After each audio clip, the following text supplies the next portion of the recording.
Hello, friends. Welcome to the Liberation Chronicles. I'm Robin Parker.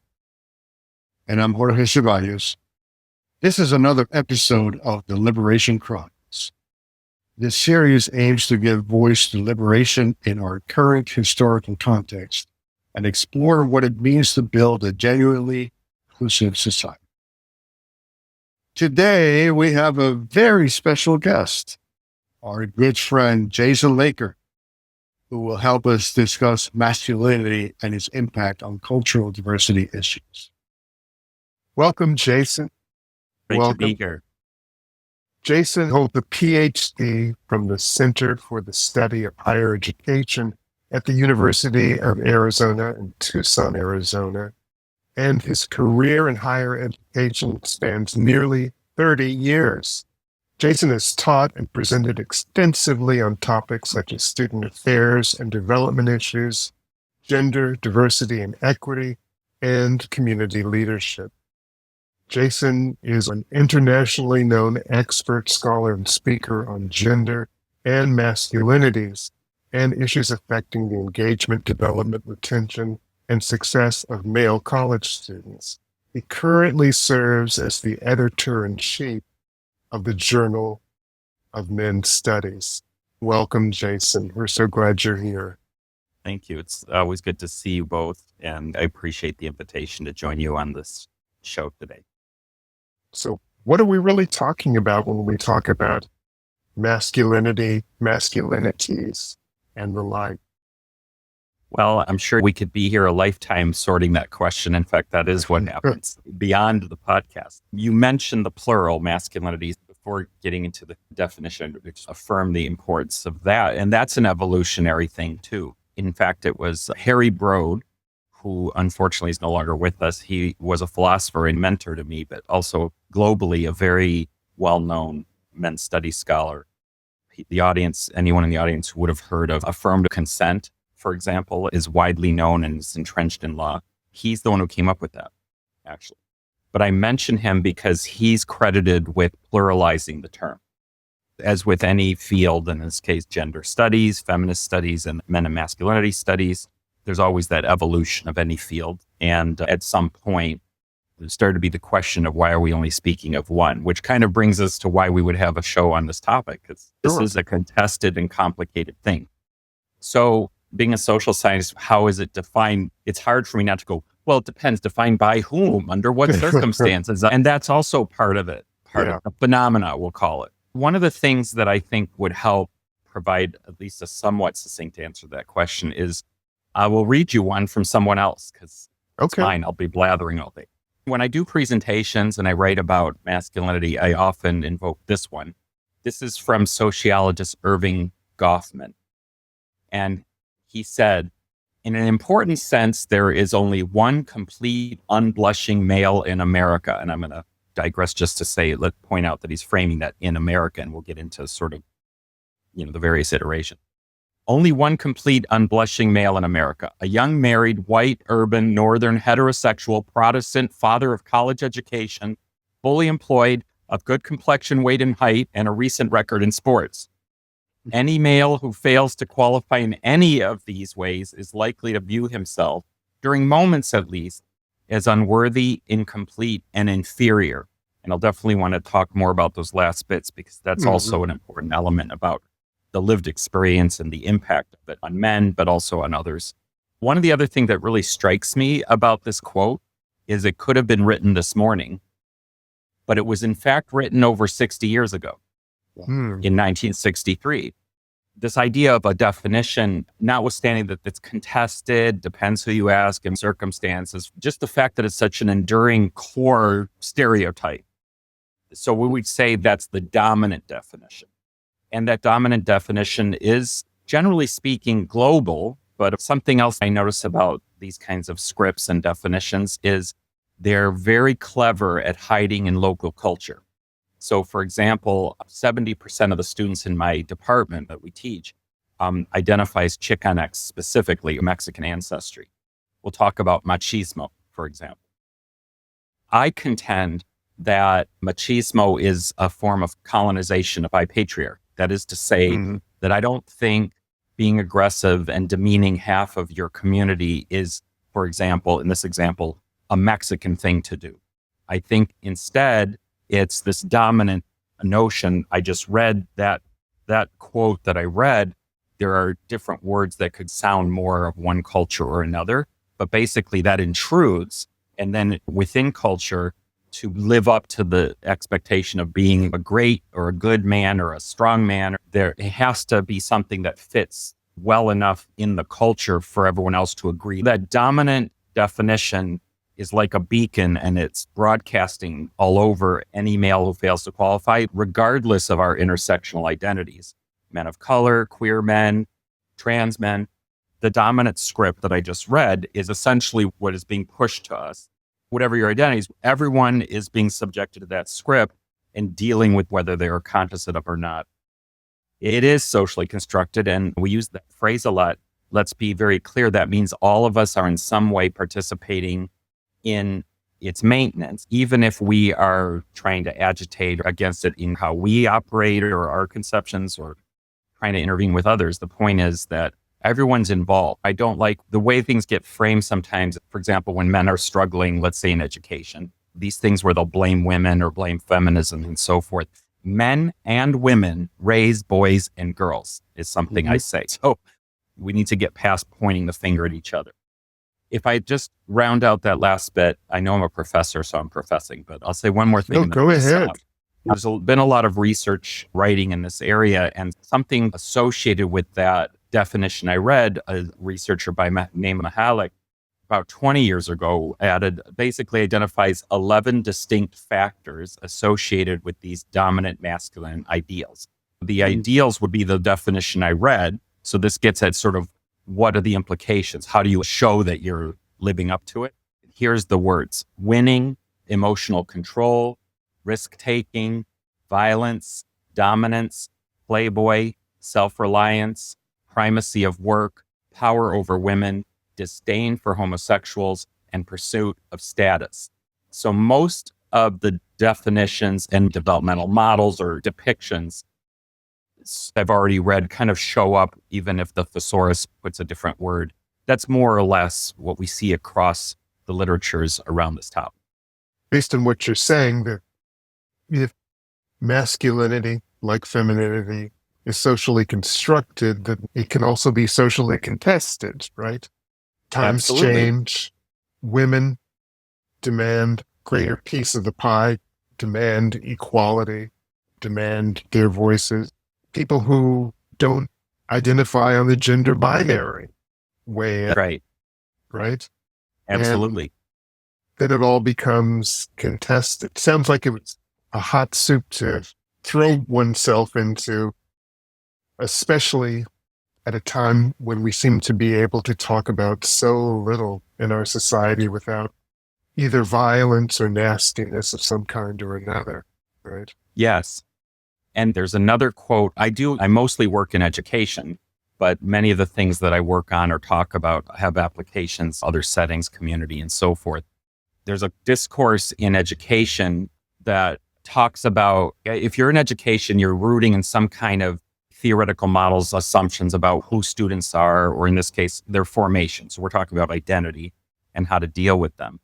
There is a piece of research I read about where they did some research in a school of adolescent boys and how they're interacting with each other and their female peers. This is from Ann Ferguson about 25 years ago. After doing this research, it says, though girls as well as boys infringe the rules, the overwhelming majority of violations in every single category, from misbehavior to obscenity, are by males. In a disturbing tautology, I didn't know what that word is, so I looked it up. It's just a fancy word for logic, so I'll replace it with logic. In a disturbing logic, transgressive behavior is that which constitutes masculinity. In other words, to be bad is masculine, and to be masculine is to be bad in terms of your behavior. That's a very obviously reductionist idea, but it is an animating force in terms of social construction. It also means peer feedback, that we're disciplining each other socially. So in order for a guy to be a credible guy with his peers, and that includes women and girls, essentially that acting out, that bad boy notion, right? Mhm. And some of us aren't suited to it. I think I'm something like that, but I mean, I'm somewhat of a nerdish professor. I'm also a Jew, which I'm referring to my ethnicity, not my religion. And we'll get into it later, talk about identities, but like intersectionally, the stereotypes of being muscular and burping and farting and fighting and all that stuff. I'm not saying that there's no one in the Jewish community who does those things, but in terms of the dominant ideas of what it is to be a man in my community growing up, it resembles much more essentially rabbinical, learned, reflective, gentle, thoughtful, that kind of thing. I grew up in a Jewish neighborhood and didn't really have a vocabulary to describe what I just said. I learned that later because fish don't see water. So what I grew up with was just everyone was also Jewish. Later, when I was in college, I remember dating a girl who I guess we'll say is Christian, not religious per se, but just identifies as such. And she told me her parents were delighted to hear that she was dating a Jewish guy because apparently we are affectionate and good providers. And then if you think about racial and ethnic stereotypes, like about Jews being greedy and scheming to take over things, it's weird that being a good provider, does that mean I have to run everything? She wasn't from the Jewish community, but she had heard that. So that's an example of how these scripts and stereotypes, regardless of how we identify, other people might know them or they might know some version of them. And that's where some of the complexity of you see interactions or people giving each other a hard time across identity or being nice across identity. So Robin, can I jump in here? Oh, sure. Yeah. So I'm just curious then, Jason, the idea that there is masculinity and there's masculinities. Yeah. So I wonder where the second part comes in, because so far, we've been talking about it as one thing. Yeah. I wonder where the plural comes in. Well, it's perfect timing, that question, because the things I was just talking about, for example, about being a Jewish man and how that is essentially the beginning of a conversation about intersections. I think a fairly succinct way I could point to that still offers a general statement about that concept you're asking about is I one time was working on research on men with disabilities and sort of given the stereotype, in particular physical disabilities that are visible. There are stereotypes about disability, particularly ones that are observable, and of masculinity. And it struck me that those stereotypes in this case are opposites. People with disabilities being stereotyped as somewhat weak, etc. I was interested in looking at men with disabilities, talking to them and getting a sense of how they may conceptualize or deal with that dominant script that you might say are structurally prevented by virtue of the disability from living up to that able-bodied muscularity and all of that. Now, of course, there's going to be variations to this. At that time, and this was some time ago, 25 years or so when I was working on this, there was a lot of research about women with disabilities and gender, but almost nothing about men. I found one article, and it was a fairly brief article by a sociologist, but he had a really great set of points in how he made sense of this. So in his research, where he talked to 12 men with disabilities, a similar set of questions I'm just referring to, his findings were that in dealing with the dominant stereotype, they take one of three reactions to it. One is to rely on it, which would mean that the person obviously can't live up to it and believes they can't. So whatever comes of it, depression or frustrations or whatever. Rejection entirely, then they're rudderless. So that has its own. Then reformulation was the third one, which, as it sounds like, hybridizing. And I would say that when it comes to this plurality of masculinities, whether by virtue of ethnic and racial differences, sexuality, nationality, you name it, that's essentially what's happening. That's what that contestedness looks like in practice. People are down for the stereotype, against the stereotype, or trying to find a middle way. And of course, the middle way could be a very expansive set of performances. But the quote that I read that was over 60 years old that could have been written this morning really illustrates not only how all-pervading any dominant stereotype can be, but how durable it is. I still remember, even just over my life course, and I'm sure you both do, where none of us are 30 here. We've been around a bit. So you might remember, for example, in the 80s, the pink shirts and guys were putting their collar up and putting on docksiders, being yacht radio types. And then in the 90s, you started to see advertisements for whatever product. They're always dealing with the zeitgeist, where they're saying, men are back. particularly ones directed at women. Men are back, which means I guess they're going to be brutish in the 90s. Social norms fluctuate like a pendulum, but not too far, because that 60-year-old stereotype really is strong. That would also suggest that there's a lot of investments in it and that there are some benefits, whether people acknowledge or notice them or not. There must be some set of phenomena where it's like we're getting something out of keeping, Sure. even though we're also experiencing a great deal of pain and trouble. Yeah. Thank you. Given the research that you've done, and let's just assume that gender roles serve both good and bad purposes in that they can be helpful in some ways and bad in other ways. What's the average person supposed to do their best around the rather thorny question of what does masculinity look like?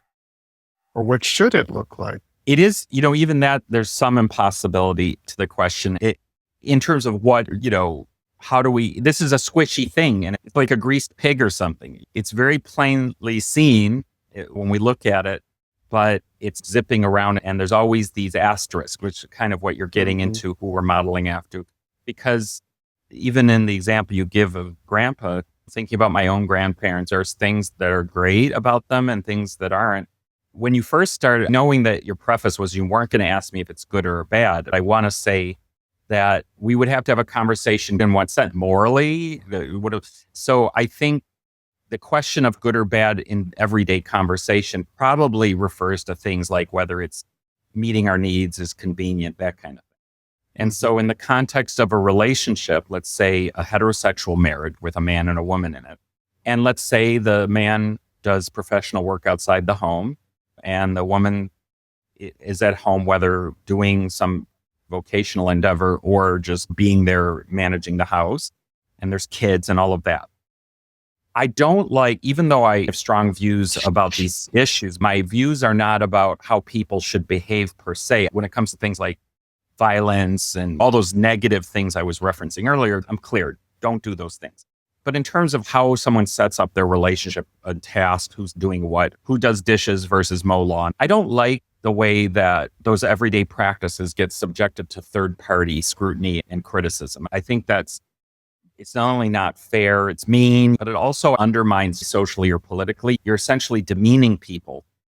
I've used the term bad dog, and I'd like to return to that later. If it works for them, in that arrangement and they love each other and they're being nice to each other and the kids are being taken care of, then to shame them because of that, because we also know in conversations about women and feminism, this idea you can do it all is that they end up feeling pressure to do all the things, work outside full time, work in the house full time, be a great mom, be sexy. So just as we're all co-conspirators, we're all being harmed by these rigid impositions of scripts.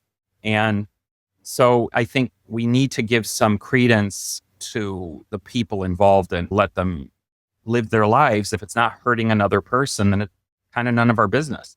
On the other hand, especially being an educator, that involves sharing things with people they might not already have considered. And so we have a responsibility to really think carefully about the messages we want to offer to people that might be uplifting or useful to improving their lives or social relations or fostering equity, social justice, and the like.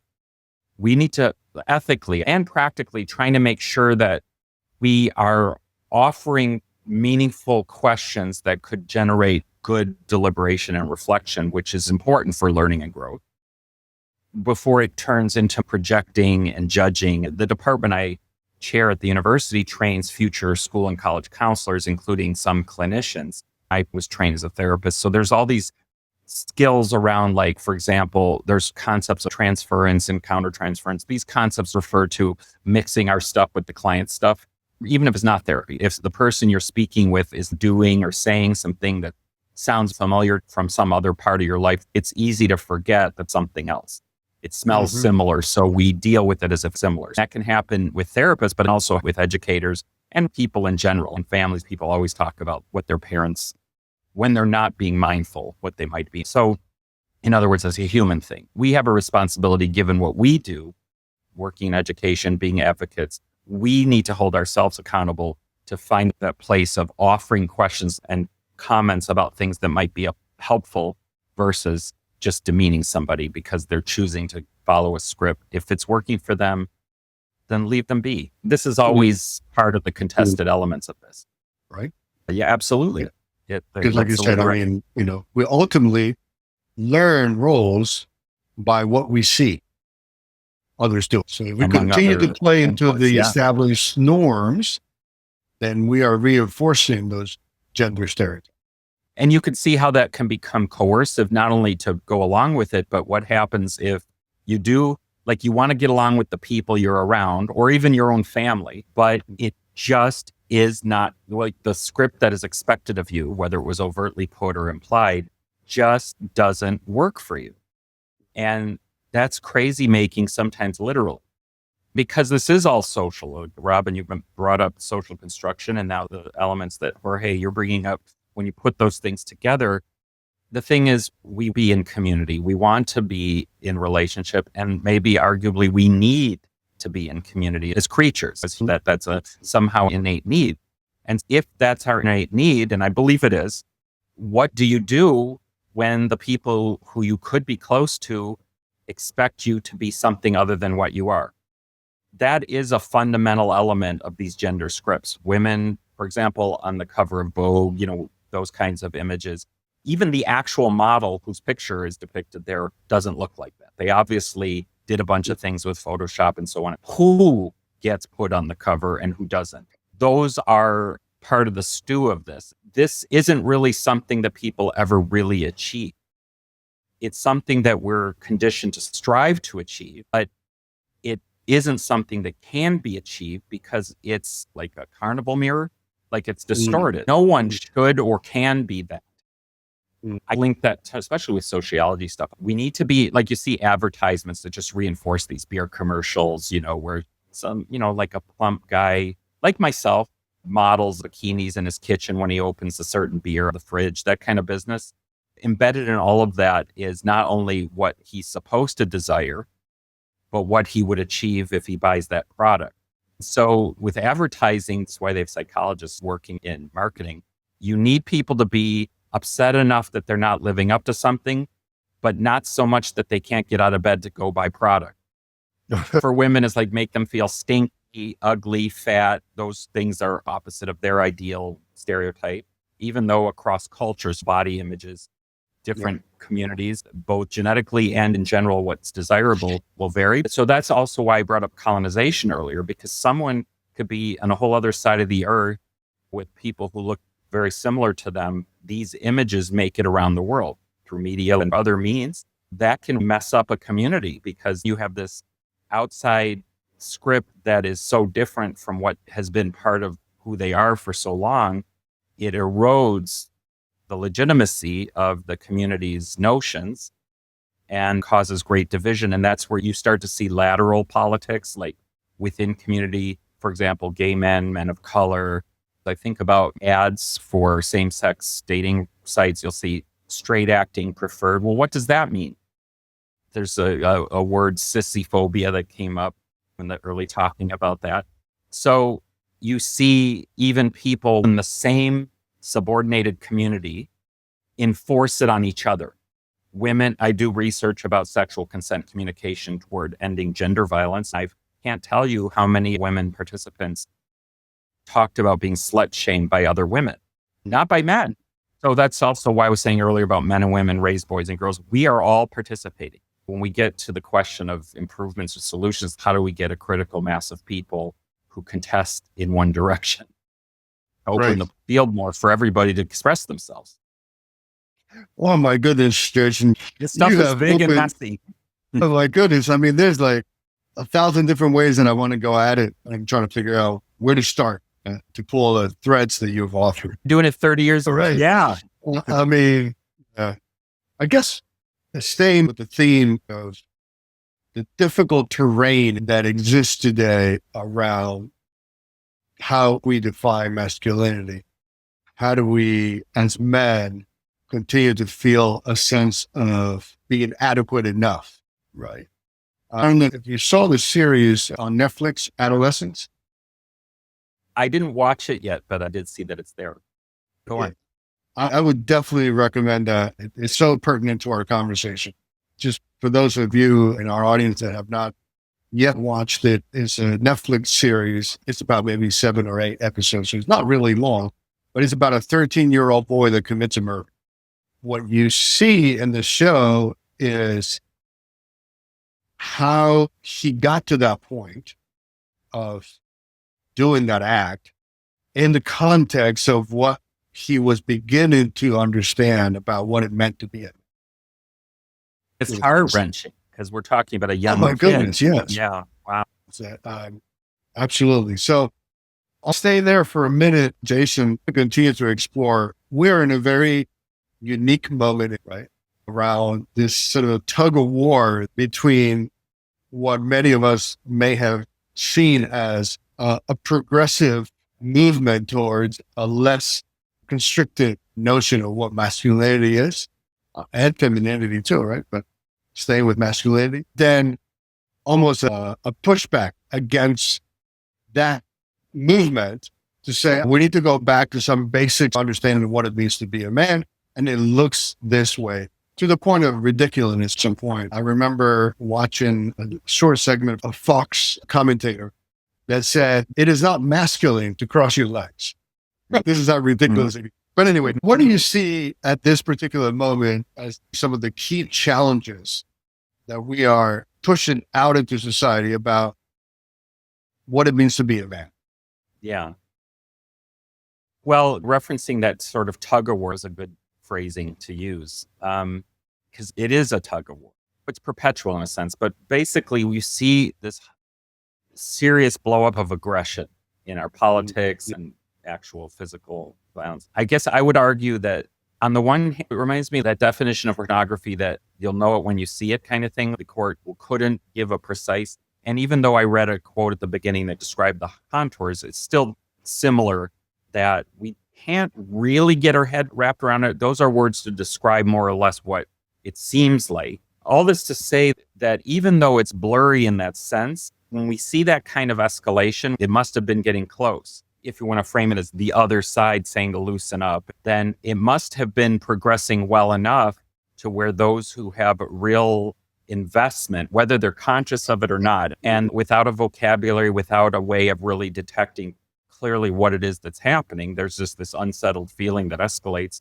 So then you see the person act out. And in this case, at scale. And so we see a lot of people doing peaceful protesters and counter protesters on any issue. And similarly, you'll see people coalescing. And so we see a lot of people calling for connection, for peace, for being kind across identity, and in more specific ways. And then we see people doing the opposite, calling for get them out of here or jail them or whatever. Sometimes the battle's close and other times it's pushing. I see right now a very strong freak out moment that is prevailing at the moment as well in terms of causing great harm. I personally think that is unsustainable. There's a lot of things that were beneficial that weren't appreciated that get lost. For example, when you push out some portion of the population, it's short-sighted. We're seeing a lot of threat. It's hard to be hopeful sometimes when we see that kind of aggression, except, for example, look, there's 3 of us here in this conversation. We're having a perfectly nice conversation. I have a broadcasting degree, and I remember my professor when I was in college, the phrase, if it bleeds, it leads. A lot of what we're reacting to is essentially things we're seeing on the news. There's a method to developing a newscast, and I was explicitly trained in this. We look at any 30-minute newscast, you're going to see the worst depravity, breaking news, and it's horrible. Then they give you something slightly less horrible to calm you down before the commercial, so you pay attention to the commercial about how you're stinky or not strong enough. Then the sports and the weather. And then after everyone's exhausted and upset, they end the newscast with the cute story of the puppy that was returned or something else. So you feel better. So now you really can get up and go out and buy things. There's things about this that are even funny, but obviously a lot of the things that are happening are not funny. I remember, again, it's years ago, but it could have been this morning when I was the dean of students at a men's college, which is actually when I first met you two in the early 2000s. the local school district was having something called Boys Career Day. They apparently had a Girls Career Day as well. Love that binary. Anyway, they called the university. This was a men's college. The person they called the community service learning outreach kind of person, who was a man, said, we're having Boys Career Day. And in addition to tables about different careers, they wanted to have what they called life stations, which is kind of like what it sounds like, talking about certain life lessons. So they asked, was there someone at the college that could come and set up one about what it means to be a man today? That guy called me. Now, first off, just that struck me as strange. That was a man who picked up the phone, but apparently I'm the expert of man or whatever. Does he not have something to say about his life, So as I was preparing, and the boys were going to be like 12, 13, middle school. So what am I going to tell them before I came on this show? What am I going to tell them? Then I thought I'm going to do something different. I'm going to ask them. That wouldn't be appropriate for the guest on the talk show, but it is appropriate for that. So I decided to ask these boys. It was 2 20-minute rounds with some 12-year-old boys. And it turned out none of them were assigned to it. They didn't choose that life because it's not manly to talk about masculinity. But anyway, I asked them the question. I have to tell you, after sitting through just 2 20-minute conversations with middle school boys where I raised that question, and I tried to be mindful of facilitating, for example, if someone says something vulnerable, sometimes if one says something kind of vulnerable, another one will giggle or make a joke. I mind that. But in any case, after that, I essentially stumbled stupefied out to my car. I was overwhelmed emotionally and needed to call 2 other men who are friends who happen to also be men's studies. They needed men who had been studying this stuff. I just needed to debrief with them because here this is a child and I have kids, and they're 12, so they're still kind of adorable and earnest, and they would stay that way if not for these kind of scripts. But in any case, they were talking about the pressure to get a job that was enough to pay for the whole family, of being embarrassed at school, or things like that relate to the struggle of living up to that script when you're 12. And then also the other 12-year-olds who are a little beefier than you are teasing you and shit like that. It was on the one hand very upsetting to me, but it also had a hopeful element because the fact that they're so young and could answer the question, because a lot of this stuff is so blurry that's, if there's progress, that's one of the pieces, is that we're actually talking about these things. And if you have a vocabulary and you're in a conversation, you have things you can take and do things with. So I think these kinds of conversations are so important. As to the struggles of the men who are not in a conversation, they're acting out more viscerally, either being depressed and quiet and hiding and not feeling like they can ask for help, or they haven't cultivated friends. So there's that. And then there's the guys who are closer to the script, like they're muscular and they can name all the sports stars and maybe they have a nice car. All these manifestations of that description I read. There's all that going on. But in terms of the conversation about what men were mad about, how they vote, or there's another quote by Bell Hooks, the Black feminist scholar, that I really like. She says, men are not exploited or oppressed by sexism, but there are ways in which they suffer as a result of it. This suffering should not be ignored. While it in no way diminishes the seriousness of male abuse and oppression of women, or negates male responsibility for exploitative actions, the pain men experience can serve as a catalyst, calling attention to the need for change. This was written in 1984, and I saw it early in my career. It really animated my views and feelings that it is important not to starting with criticism. Robin, earlier when I was bad dog, that I use that phrase to describe, you think about wagging your finger, the dog crapped on the floor, and you're like, bad dog, bad dog.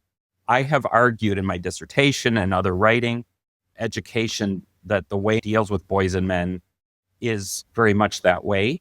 Get in touch with your privilege. You're a homophobe. You're this, you're that. If someone is saying or doing things that are bigoted or harmful to others, there should be accountability for it. But if we're in the work of development, if we're educators, if we're activists, if we're people who care about communities and see it as our place to foster it and advocate for it, then we have an ethical responsibility to meet people where they're at. The guy who's behaving that way shouldn't. But he was trained by men and women to act. So rather than negating that he shouldn't do it, meeting him where he is means you start with, instead of demeaning him, he knows exactly what he was taught. you're trying to replace it. So you don't start with, hey, jerk, come and listen and do what I said. And that's a problem because research has shown that approach rigidifies the negative behavior. He'll learn not to say it in front of you. Bell's point here is incredibly important for where we might go forward, which is starting with that place of compassion that even the guy who's saying and doing these bad things is experiencing cost to, because he's still not going to live up to it. He's still got alienated relationships and other reactions to that behavior. People are afraid of him and he's confusing that for respect, despite the fact that there are people beyond help and some of them get to high office. I do still, after all these years, not been easy, but I would lose a part of myself if I changed this. I still believe in people. I believe that people start out good and can return to it. Compassion and patience, any relationship where you went through something very heavy with and the relationship continued, that relationship is probably extremely close. Even like the men in the military, for example, where you'll see them embracing each other, which is kind of against the script. Why is it okay? Well, they first almost killed each other or almost got killed together, you see. So having gone through that experience, that's where things like rites of passage, real ones, about helping someone develop. To the extent that we can offer ourselves and be patient, even though we don't like what the person is saying, that's really important too. And that is a way to move things in direction that's healthier, more life-giving, more sustainable. And even if there might always be some critical mass of people in general or men in particular operating close to that script, I believe that they get sequestered. You look at even like now it happens to be okay to say a number of really ugly things in public with very little consequence. That wasn't always true. And I don't believe it will stay true. And that's a different debate than free speech, I think. Yeah. So I appreciate, Jason, how you point out that in the shifting landscape of gender identities and the traditional roles that men and women have played in society, as we shift that terrain, there's a vacuum that can be created, right? So now what? Okay, I understand maybe that's not okay, but then what? Right. And one of the things that I've seen and read about is how that vacuum has been filled by the regressive notions of masculinity. So the Andrew Tates, I don't know how you feel about him, but Jordan Peterson is another one, filling the public space with ideas of recovering masculinity rooted in aggressiveness, domination, looking out for yourself only.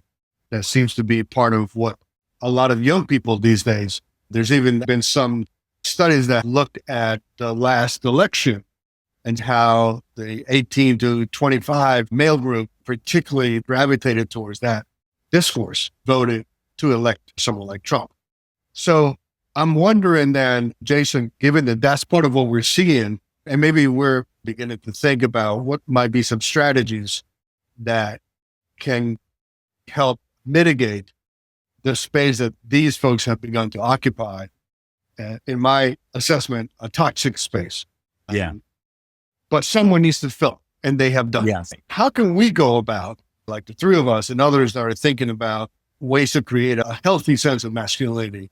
What are the ways in which you see us being able to show up and offer something different? I have a 29-year-old nephew who is very much in that space, unfortunately. But I have a great relationship with him. And at one point he says, okay, so you're telling me that listening to Andrew Tate is not a good thing. Who should I listen to? And I had nothing. I didn't know who to point him to. Right. So, well, a couple things I'd point out. First of all, the idea of recovering something. I think that is effective marketing of those packages, but is that really something that's recovered? We started this conversation saying it didn't really exist in the first place. The set of ideas that were popular and have remained so. So these people like the Tates selling the notion that this is natural for guys and they shouldn't have been treated this badly. So the victim thing, and here's how to go. And you're spot on to say that they're filling the vacuum, because we're not. I mean, this is an attempt, but it's not going to be quite yet as impactful in terms of penetrating a bigger audience or the type of audience who needs to hear it. I'm hoping there's a few stragglers who show up and that they're hearing that we're not actually saying anything mean about, that we're inviting them in as well. I want to point out that the nephew talked to you, like, obviously already holds you in some esteem to have the conversation. You don't have to point them away. It's humble to look for someone else to point them to, but it sounds like you have a mentoring relationship that you can build further. One of the things that really gets at this, because there's also models about some things like, for example, there's one called gender role conflict or gender role strain. The name of it itself gives you a sense of what it is, that it will necessarily cause conflict or strain to try to live up to that. And it may be working for Andrew Tate, or it had been. I mean, the dude's just been arrested again. I'm not sure it's as sustainable as people are saying. One of the other things I usually talk about is, what are we going to do and where do we enter? I talk about the fact that not living up to that script that is supposed to be the ideal, what would necessarily be the consequence? The first one is shame. And that is an incredibly powerful feeling and emotion. One of the quotes I like to use, which comes out of a book that has to do with psychotherapy with gay and lesbian people, says, to feel shame is to feel seen in a painfully diminished sense. Our eyes turn inward in the moment of shame, and suddenly we become impaled under the magnifying gaze of our own eyes. Even when other people are present and watching, we are watching ourselves, but we are actually mistaking the watching eyes as belonging to others. We've internalized the script, and then we're holding ourselves accountable for not matching it. Quote is the next by James Gilligan, comes a book focused on like mandated offenders, domestic violence. This is a textbook for practitioners, the general population. The emotion of shame is the primary cause of all violence. The purpose of violence is to diminish the intensity of shame and replace it with pride. Preventing the individual from being overwhelmed by shame. Programs, counseling strategies, and professional preparation curricula aimed at inhibiting violence need to incorporate awareness of the shame-violence connection and infuse this dimension of masculine identity development to decrease sexism and physical aggression. Personally, since I do counseling work, I always remind people that anger is secondary emotion to fear. So when we're watching the aggression and the heavy rhetoric, we're observing a lot of scared people, and that is really unmanly, but men are scared. And this brings me right back to the compassion piece. If at any point in your life you were in a bad way, if someone showed up and was kind to you in that moment and saw you, let it be known, I see you're struggling, I'm here for you. Even if they don't have anything actionable to offer beyond that, not only does that comfort us, but we'll never forget it. I can remember it decades ago, right? And so I actually think the stuff that we're talking about, like with Tate's and them, that is much more fragile than the credit given. It really is. And I do think what we're doing, the sitting down, the caring, the asking questions, that is enduring and potent. Now, that said, as much as that might sound nice, in terms of more particular actionable things, there are actually a lot of good literature for people who are interested to find it. For example, one of the big models of identity might be a good way in terms of what next steps would be. There's a model by Jim O'Neill and colleagues. He's retired now. He has a model, fewer, but I think it's still better for this kind of use than some of the more elaborate ones. There's 4 pillars: restrictive emotionality, socialized control, power, and competition, restrictive sexual and affectionate behavior, and obsession with achievement, work, and success. So like the 4 pillars holding up manhood. I'll read just one. I won't, unless you want me to go on. I'll read one just for the example. The first one, restrictive emotionality. He says, a man who has learned to restrict his emotions will need to understand that emotional expressiveness is not a part of some feminine stereotype, but part of being a full human being. And one of the things I liked about this quote is, since I work in education, if you listen for it, is essentially, here's the problem and here's the learning outcome or the solution, right? So that would mean that we need to help assist guys to know that it's okay to ask for help and to talk about having a hard time. And one of the ways to do that very simply, you don't need to be a therapist. Model it, show your own, you know? Gosh, you seem like you're really burdened, or wow, I can tell you're really struggling, man. Like, you want to talk about it, or just so you know, like, I see you and I'm sorry that you're struggling. Those kind of things, they're very powerful. And since we're conditioned not to ask for it or say that we need it, if you just don't believe the BS of that and actually offer it to someone, he's likely to receive it and at least remember it, if not engage and do something bigger. And let's not forget about seed planting. Yeah. Imagine that conversation with your nephew penetrated more than you might have thought.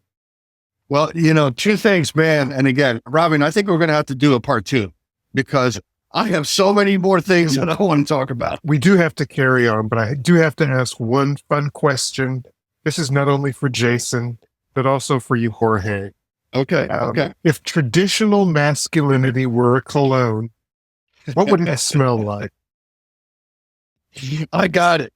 There was a cologne that I used to use. Well, I don't use cologne anymore. I haven't used cologne in ages. But when I was younger and I wanted to be hot, right? Brut. Oh, B-R-U-T. B-R-U-T. I remember it in the Greek. Right? And the name itself is like, it's loaded with like, hey, this is the thing. If you by men. That's right. For me, it would be Old Spice. I remember my father had that white bottle of Old Spice. I guess if I was adapting it from something more modern, it would be smell of Old Spice and regret. By the way, Robin, my father used to use Old Spice too. As I was becoming a man, I started with that. And then I graduated into Brut. Yeah, of course. My grandfather wore Old Spice, and I actually like that smell. And I'm not going to lie, I don't wear cologne. It turns out my wife's allergic. I learned that after we were dating for a little bit, and she was being too polite to tell me that it was giving her a headache. Thankfully, she told me, or else we might not have gotten married. But anyway, I recently bought one just thinking about my grandpa, and I tried it one day, and she's like, you got to get rid of that. So I will stand by that. I like Old Spice, but nonetheless, in answer to your question, Robin, I think right now, thinking about this carnival mirror of masculinity, I can't help but answer Axe body spray. There we go. Which is cheap and popular, and really not only doesn't smell that good, but the guys who are using it are putting on way too much of it.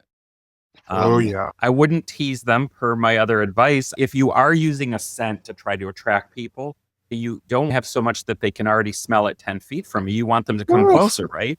I suggest instead put a little vanilla under your ears. Smells like cookies, and all sorts of good people will come near you.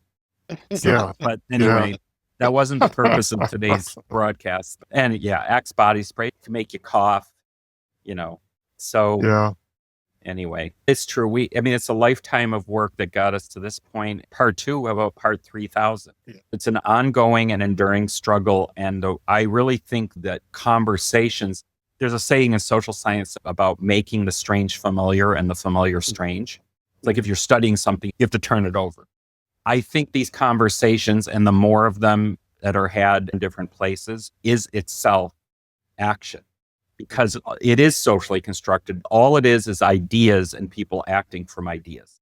Right. So to the extent that we're making clear dialogue about the pros and cons of these ideas, there's more room to renegotiate. I don't think any of us are trying to get any group of people to simply stop manifesting a particular identity script. It's that this is excessive.